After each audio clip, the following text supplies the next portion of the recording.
Hello and welcome to another Bodgit and Leggit video. Now what we are doing on this Audi again is we are now going to do the sump. Now I had to film this in all different bits, so just kind of ignore, you'll see missing drive shafts and everything because I still haven't done the seals yet. I'm waiting on parts, but I can't wait for everything so I can do other things. So I'm kind of filming this all over, but in the edit it should be fine. So what we need to do first is take the exhaust off. Now that seems very simple. We've got 2 bolts here and 2 bolts at the front and then 2 bolts there. Simple, but it isn't.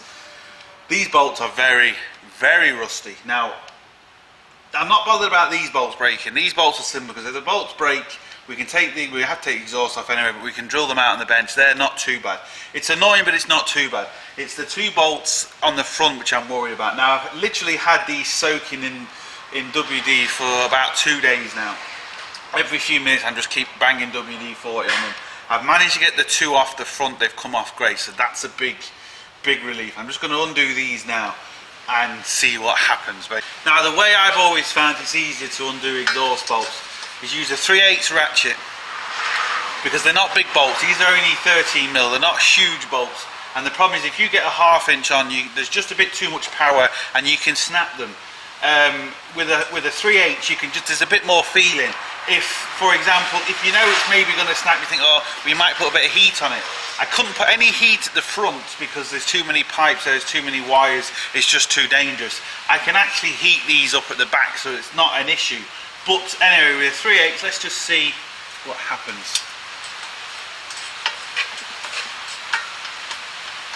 And the problem with these bolts is it's not even so much taking them off, it's putting them back on, because we have to put them tight, and that's when we could also have a problem.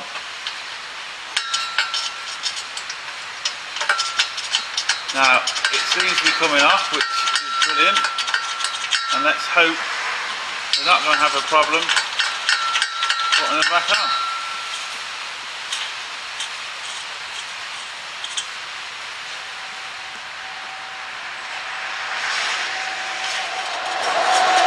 Because I don't really care about these bolts breaking, they won't. I can do anything. I could put an inch bar in there and get an air ratchet and they won't break, because I don't give a shit. If I was really bothered, they would break by looking at them. But again, this one come off easy as well.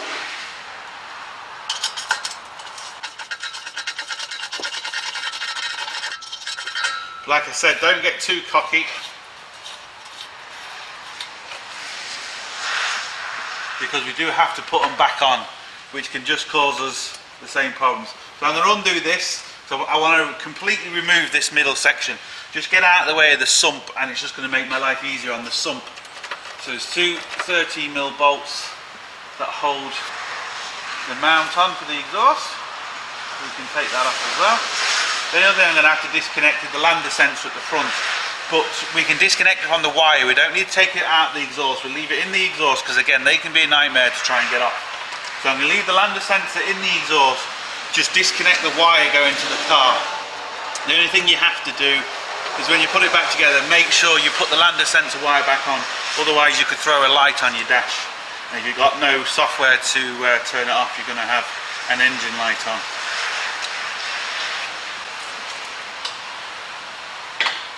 So, this should now technically come apart, which it does. Leave that there. Disconnect it from the front. Again, which we've done. Now, I might not actually be able to remove this, but as long as I can get it out of the way of the sump, that's all I'm really bothered about. If I can't completely take it out easy, well, I'm not going to bother. If I can, I will. I'm just going to remove the clip from the lander sensor now.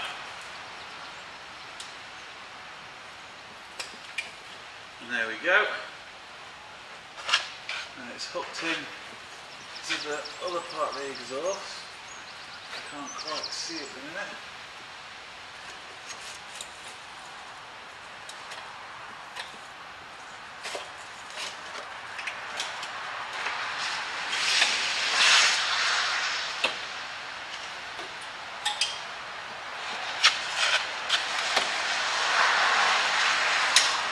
Now, that's unclipped it.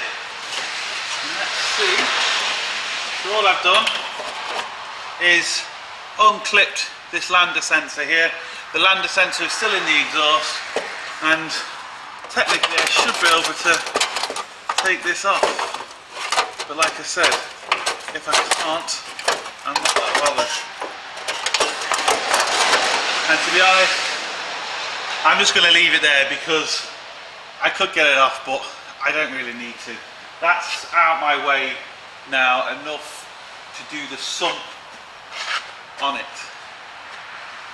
So now, let's get this up a little bit more, take off the sump.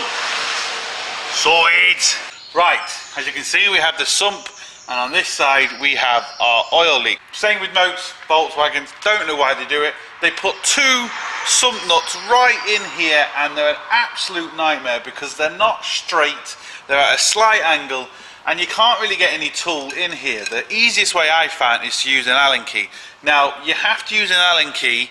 Again, you don't have to, but it's a lot easier with one of these balls on the end. Because as you can see, if I put that in there, this Allen key can now move that much side to side and still have the complete ball in there. So it means you're not going to round the actual bolt. And as you see, if I put the ordinary end in, I can't move it at all. When I put this end in, I can move it a hell of a lot every way around like that, still without doing any damage. Now, you have to try and find where the screw is. I can just see it with the torch. Or can I?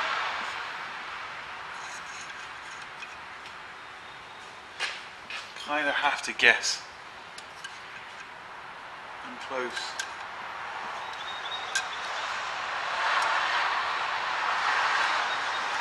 Now, the problem is with these, if someone's had a go at them before and used the wrong tool and rounded them and then decided to give up, you're in trouble.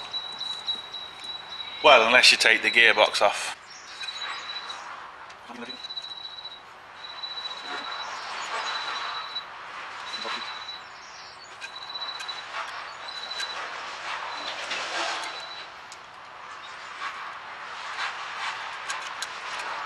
Oh, this is just stupid. Why do they do it this way? It's fucking stupid. Now, I've got one. I don't know if you can see the angle of that. I'm about, well, you can see I can fit my finger between the actual Allen key and the gearbox. That's how much of a angle it's at. For that to be flat, it would be near my finger, near the gearbox. And it's horrible. So we then get a spanner and really hope for the best. So get a spanner as leverage, and I'm going to try. Now, we're okay. Most people don't put these bolts back. I know a lot of people, because leaky sumps on Volkswagens is just, it's like rain in Ireland, you know it's going to happen. And they don't put them back. I do put them back, but I know people that haven't, and I know it's been absolutely fine. So make of that what you want. This now for some reason seems to be getting stuck on something. So I'm not sure exactly what's going on here. There we go, I think whatever it was, we are now fine. The bolts decided not to come with us, so we need to make sure. Have we got it off? I'm not sure what's going on here. So what I'm going to do is, because this could just take hours to do this. It's absolutely ridiculous. Once I get these two bolts off, I'll turn the camera back on, and the rest of the bolts are quite straightforward. Right, so I've got these two bolts off, and just as well I turned the camera off because it was very, very X-rated. Stupid place to put them, but anyway. Now, one thing I did forget to mention, I did take off the cover on the bottom so I could see it easier. Not only that, I'm trying to talk over the fucking rain as well. Obviously you need to drain the oil out, that kind of goes without saying first. Another thing is, I'm using a 3/8 ratchet, and it's a 5mm Allen key. But before you undo any of these bolts, make sure you get that Allen key in there properly, nice and straight, before you attempt to crack it. And all I'm going to do is I'm going to go around everywhere cracking them, and I'm going to whip them off with the air tool. It's just easier. But I'm not going to use the air tool. I'm just going to use it by hand to undo them, just a little bit, as you can see, just like that. Not only that, I did remove the exhaust because I did twat it with my face about 2 times, and I thought, you know, you can't destroy this, you know, can't destroy this. So I just did it for humanity's sake, because I didn't want to destroy my face. Not for my own sake, just for humanity's sake in general. So that's why I removed the exhaust. What I'm going to do is, once I've cracked all these and zipped them out, I'll turn the camera back on. No point in me showing you because it's just very simple. Cracking all these. There's 2 more bolts here which we'll take off at the end, and just crack them all, whip them off. Now turn the camera back on. Hopefully it stopped raining by then and you can hear what I'm saying. Right, so I've undone all the ringer bolts. They're all the same length, so you don't have to worry about which one goes back where. We've got to take these 2 16mm bolts off. I've cracked them, but I haven't took them off yet. And we've also got to take the oil sensor off. I just like to get a thin, flat base screwdriver, just bend it back, and as you can see, the clip comes off nice and easy. So we need to get that off and get that out of the way. Next thing is whip these 2 16s off.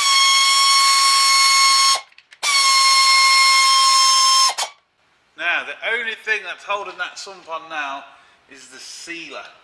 We also had to take off a little bolt here that holds the pipe on, a little T25, so that's taken off as well.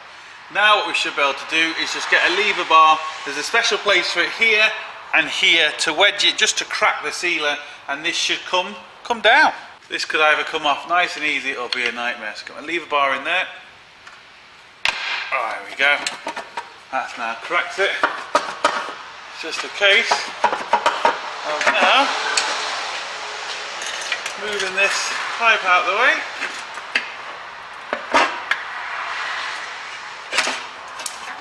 That's the bolt just come out from the gearbox side. That's okay. Sump's off. This is the bolt I took off from the gearbox, but it didn't come out with it, but that's not the end of the world. Now we can actually see where it was leaking. I don't know if the camera's going to show this up, but around here is all wet compared to everywhere else, which is dry and shiny. But from there to there is all wet. So that's where it was leaking from, and a little bit at the back too, but not the worst. The gearbox was definitely a lot worse than this, but still, you know, it's only going to get worse itself. So we can just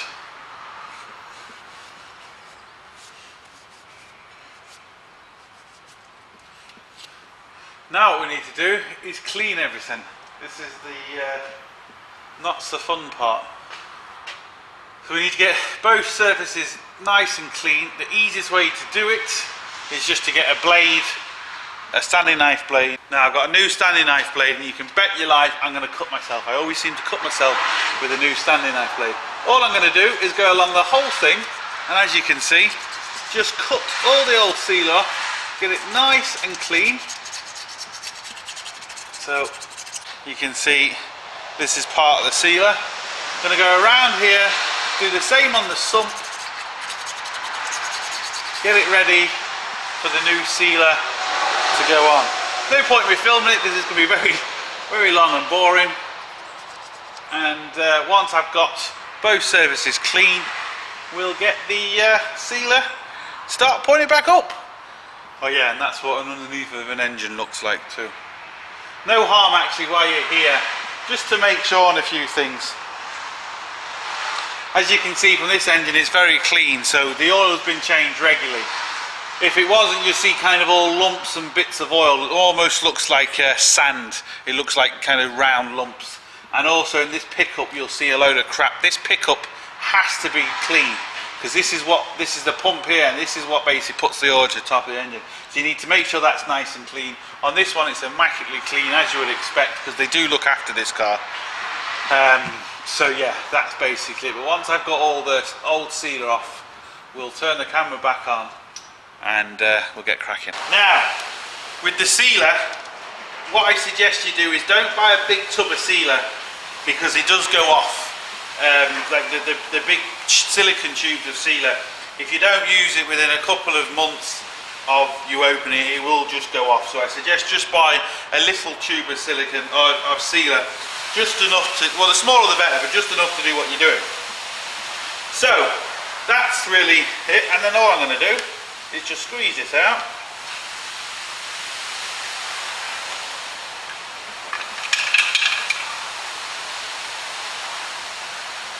Put this bit off first up.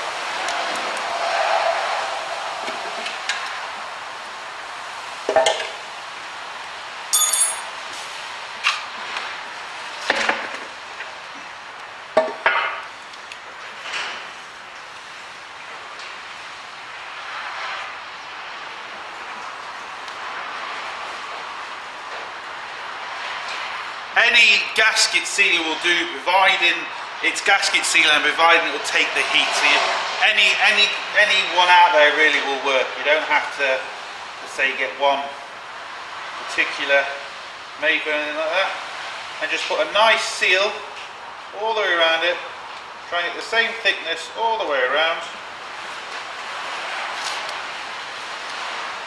Doesn't matter if you start and stop, just make sure you don't leave a gap.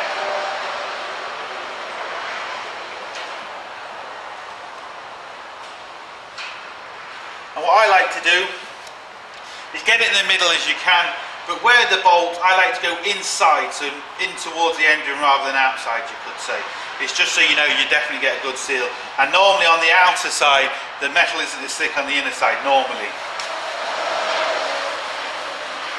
And once you do this, you kind of have to be quick. You can't really be messing around.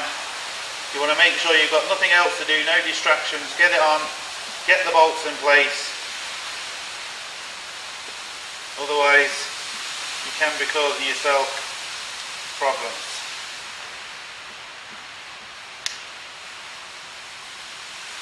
Make it a bit thicker there. And I'm just going to go around just there like that, just in case. Now, that's the easy bit. Once you get it nice and clean, that's kind of the hardest bit. But now we've got to get it on the car. Get it set, not moving too much, because if you put it up and you start moving it, well, you could squeeze the sealer out. We've also got to get it up and not hit anything, so as we lift up into the engine, we don't take a big chunk of sealer away. Like I said, just double check that you've got no gaps. Everything is more or less the same thickness all the way around. That's what that is. I've cleaned all this as well. I have to make sure, because I've left it because I was waiting on parts, there's a bit of oil here, so I need to wipe that first. Need to make sure the surfaces are clean, because if there's oil there, it won't allow it to set properly and it'll just leak. And it's vitally important you get it sealed properly. And make sure everything's out your way, nothing's going to get caught. And to be fair, there's nothing really in the way of this one. This one should be, or shouldn't be too bad, should I say.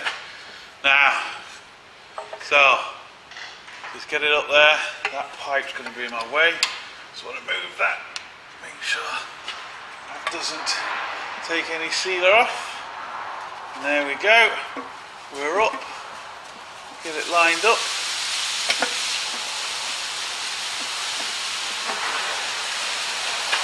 And there we go. Now you want to start from the middle out. Have all the bolts in your pocket. It's just a lot easier, I find. But you need to tighten from the middle out. But what we're going to do first is just get these bolts in. Even if I just get two in, one in the front, one in the back, it'll just stop it from coming out and it'll save me having to hold it at the same time. See, one's in there now and I don't particularly have to hold it. So I'm just going to get them all screwed up to that kind of position. Just nipped. Nothing's going to get tightened yet until I get them all in. And it is very important you get all the bolts in before you even attempt to tighten one of them.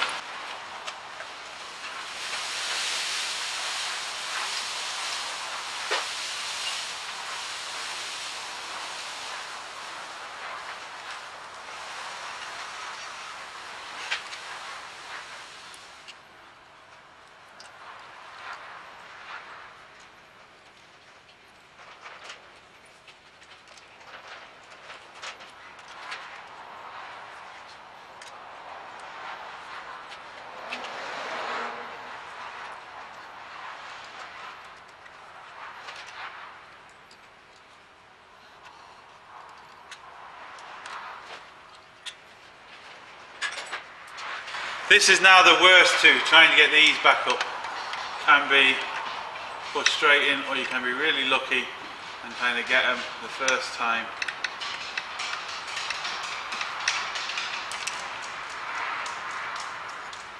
But I didn't.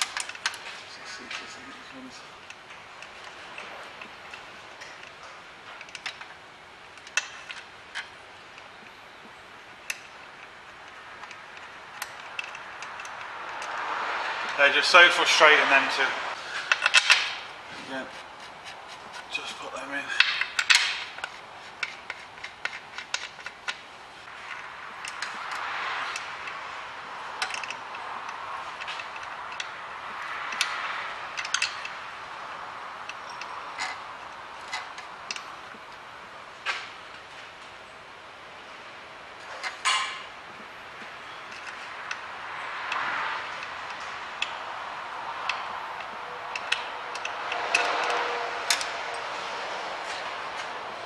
I'd love to meet the person that thought it was a good idea to put these bolts here.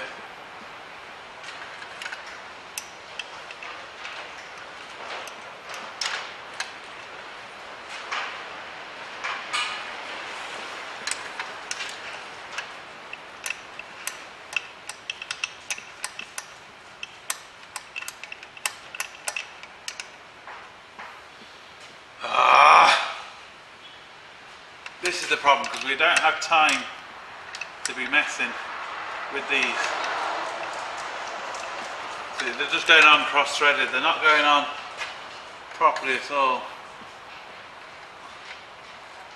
Right, what I'm going to do is I'm just going to zip all these up for the minute because I haven't time to be messing around with that. I'm using an air gun because it's quicker. Now this is only a 3/8 air ratchet, it's not very powerful, and I'm not going to be tightening these fully with this, I'm just going to be zipping them up. But again, what I'm going to do, I'm going to do them in a star pattern, like you would tighten down a head or like you would tighten down your wheel. And because I've already started them by hand, I know I'm okay.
Right, that's now done, it's all sealed, and Audi, you should be ashamed of yourselves.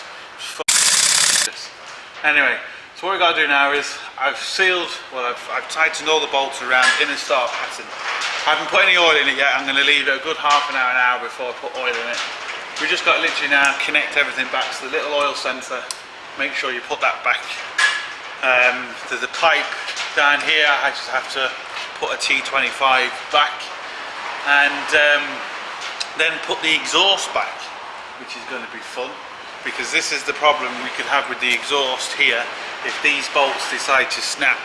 So what we're going to do is we're going to give them a good wire brush, put a load of WD on them just to give them the best chance without snapping, because if they snap, we're going to be tighten these two 16mm, or do them last. That's the best thing to do, is tighten them last. The other good thing to do is, with all this oil, this is the old oil, I want to clean it off before we put new oil in to make sure we're definitely sealed. I'm just using brake cleaner, and brake cleaner, as you can see, will absolutely rip anything off. It's fantastic stuff.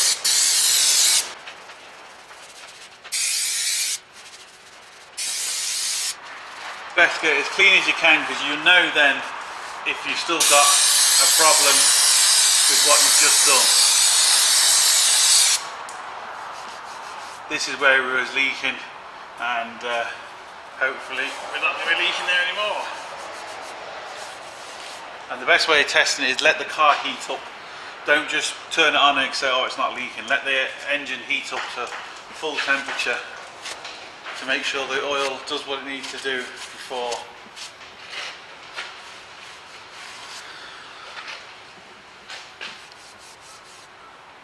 So I'll turn the camera back on once I've got the oil in, and then we'll put the exhaust on. Right, so now I'm going to put the exhaust back on. Try and bend it around everywhere to get it in without doing damage to anything. First bit is easy and then it gets difficult.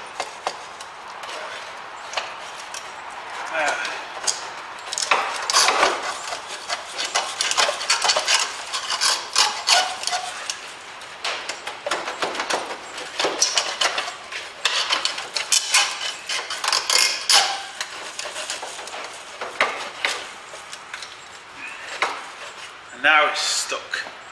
This just gets better and better.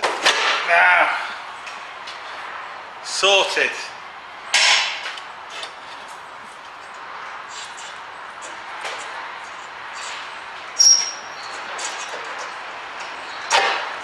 Now I need to make sure the rubber gaskets are in place, or the metal gaskets, sorry. See if we can get it back. Now this is the scary bit, because again, we can still have problems here, which we don't want to have.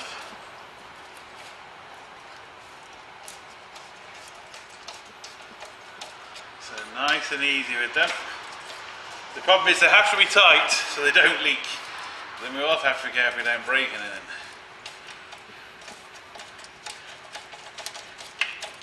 So just do them nice and easy.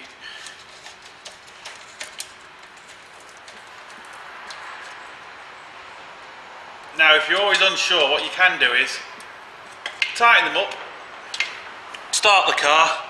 If you have a problem, maybe just give them another nip, and then at least that way you won't put too much pressure on them first. Now them two seem to be alright. The back two, this is the two I don't mind if they do break. I'd prefer if they didn't, but it's the easiest two to repair. And I suppose the other thing is, I'd sooner these break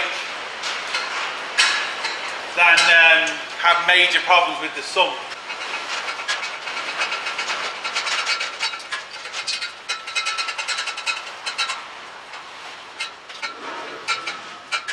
Right, another thing, I'm just going to put these two bolts back in.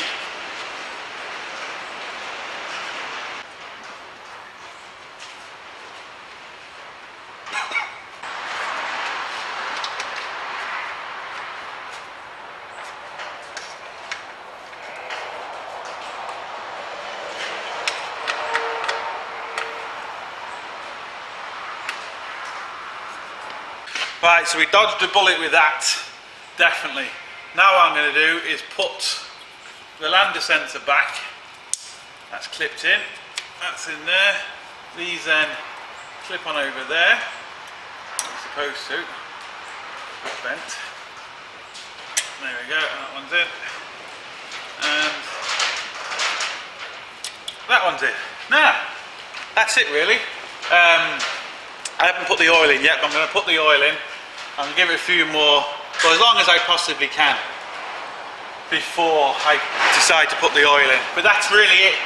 If I turn it back on, because you know I've got, well, if I have a leak, there's no point in me turning it back on. It's going to be exactly the same way.